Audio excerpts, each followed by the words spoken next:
راهبریت شرکت سمنتی تاجیک مطمئن است که گزارش از گاز با انگشت خراجات این شرکت را تا 50 میلیون سومانی کاهش می‌دهد. زین الله صاحبов راهبری نوی این شرکت گفت کارخانه سمنت براری قبلا با مبلغ 100 میلیون سومانی از ازبکستان گاز می‌خرید و حالا پس از گزارش با انگشت ارزش سوزشواری برای سمنت تاجیک 50% کاهش خواهد یافت. یک سال پیش ازبکستان انتقال گاز را به تاجیکستان قطع کرد که در نتیجه کار شرکت‌های عظیم سمنت تاجیک و تالکو و آزوت را با مشکل روبرو کرد. زین الله صاحبов از خویشاوندان پرزیدنت امامعلی رحمان است که 2 ماه پیش رهبری شرکت سمنت تاجیک را به عهده گرفت.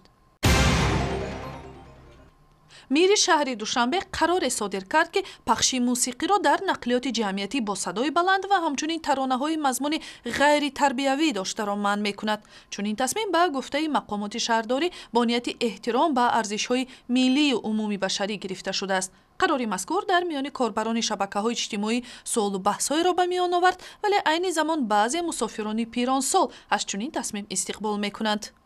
خیلی وقت امور رادیو با یک چیز سالهای پیش بایدای خوش رو میگفتن ما گوش میکردیم امورا. اما در رپ میگن که ما چیزی ما نیست ما گوش نمیکنیم. دوامی 3 ماه آینده اجرای این قرار را رید مخصوصی مقامات شهر مورد سنجش قرار میدهد. در خیابان‌های دوشنبه و خوجند فعالیت پلیس زنان شروع شد.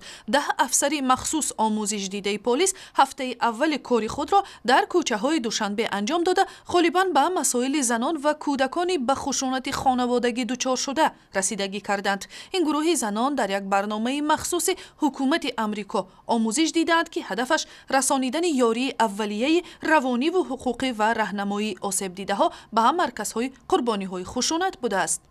ما در مرکز سودای صدبرگ در سیخ دوزندگی بودیم. زنها بسیار جلو کردن که کودکامون پرتفت شوهرامون رفتن، کودکامون در خانه بچه‌مون تولد و توشون اهمیت نمیتین.